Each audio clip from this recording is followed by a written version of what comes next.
Hello everyone and welcome back. This is Mike with Mike's Random Adventures. Today I'm going to take you on a journey where we learn how to make some hot sauce. Specifically, this hot sauce has smoked habaneros, garlic, serranos, and green apples. It's a delicious mix, and we may even have some archery. Enjoy. Hello everybody, welcome back. What you see me doing here is setting up my Camp Chef pellet smoker. I will start by setting the temperature to 250 degrees. Oop, went a little too far there. And setting the smoke to the max of 10 because I want all my peppers and garlic and apples to be as smoky as possible. Here you'll see me putting my gloves on. I have my knives set up, my camera set up, the grate set up for the peppers and everything to be placed on for the smoker. And you'll want to peel that garlic, set it all up, so that once it's all peeled and set aside, you can start smashing it and putting it on the grate for the smoker. I do find that when I do smash the pepper, or the garlic, that it tends to dry out really quite a bit in the smoker, so some may prefer that you don't smash it, you just leave the whole cloves. Okay. All the habaneros here, I have chopped off the heads, and you saw me add the little mask reference there. Continue to smoke all of your peppers, chop up your apples, add them. I also chop up the serranos and add them to the smoker. There's a little interlude of me shooting my bow.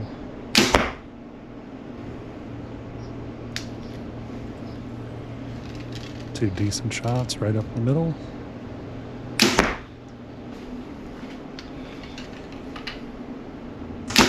You can kind of see on the side on the pool table that I did have one of my fletchings fall off, and I do make note of that later on in the video. Decent grouping. Here's a different perspective rather than of the target, of me shooting from my pool table across the backyard to the target. You can kind of capture a glimpse of the arrows as they fly overhead. Here's my release. It's a knock-on archery made by John Dudley's company. I did lose a fletching, as I said before. Very annoying. I had to take it to the archery shop a couple days ago and get that fixed.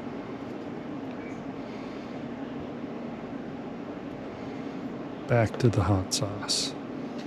As you might notice, it is getting a little bit darker. It's super annoying that daylight savings is even a thing still, but let's press on. It's time to pull everything out of the smoker.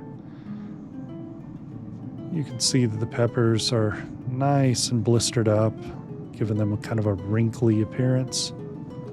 Serranos don't show it as well as the habaneros. The garlic looks a bit dried out. A few of the peppers look a little darkened, but that's okay. They'll still blend up just as well as the fully ripened and unsmoked peppers. I like to start out by adding just the habaneros to the blender.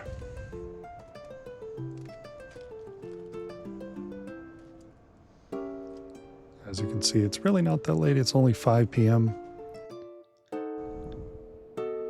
Now, compared to the recipe that I did post in the comments section, I did double it. So that's why it looks like there's a lot more than 1 pound of peppers. It is 2 pounds of peppers. Instead of 1 cup of water, I added 2 cups. You can see that I also accidentally used white wine vinegar instead of just white vinegar. It's okay, it still tastes delicious. Nice, smoky, and lots of heat. After you blend your habaneros, you want to really progressively start with that blending so that you don't just pulverize everything right away. This makes sure that everything is really well blended down. After you're done blending the habaneros and the serranos, then you add the apples, you add the garlic, And then you progressively blend that up really well as well. Add your lemons, just half them, squeeze in all the juice.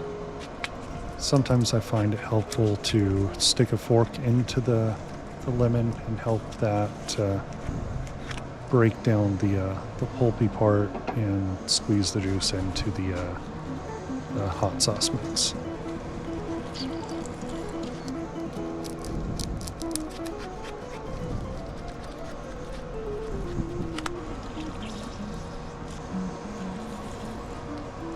Here I was kind of in a rush, so you can see that I didn't add a whole lot of honey. I kind of wish I would add it a little bit more to add that balance of sweet, spice, acidity, smokiness. Everything helps. Here's the kosher salt being added, and sugar, and the YouTuber that I got this original recipe from before I started modifying it states that adding sugar helps block the capsaicin receptors in your tongue, so it actually milds out the flavor. So more sugar you add, the milder it's going to be. Less sugar, the more spicy it's going to be. So you want to keep shaking up that blender to make sure that it really does get all the ingredients well chopped up. Here you see me adding the well-blended hot sauce paste, I would call it at this point, to the sieve, and I will be using a silicone spatula to kind of press everything through to get as much of the liquid separated from the sieve and the pulp as possible.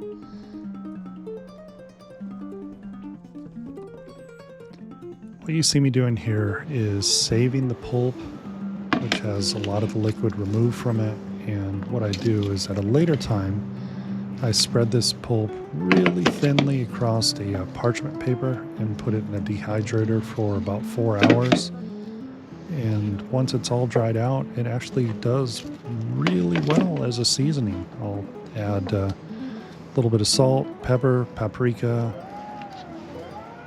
and it turns out delicious.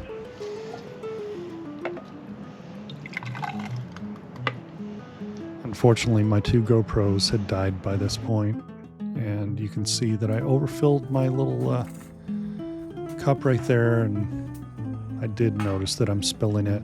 It's unfortunate. I don't like to waste it, but mistakes happen.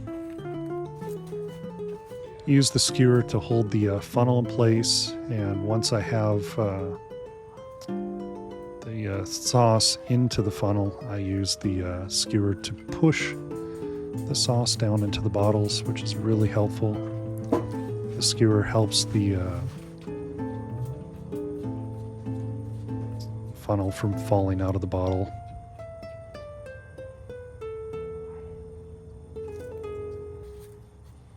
As you can see, it made quite a bit. I ended up filling 3 smaller bottles here and eventually 1 very large bottle. Before you ask, nope, I'm not planning on selling it. This is strictly for my family and I. But that's why I'm sharing the recipe, so that all of you have the opportunity to make this yourself if you really want to.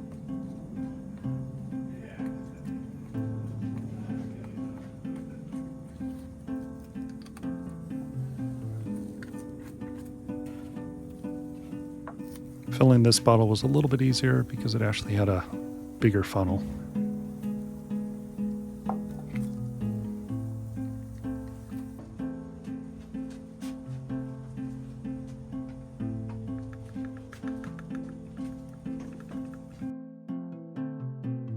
And Miss Ladybug says hi and did bless this hot sauce. Enjoy, everyone. Thank you.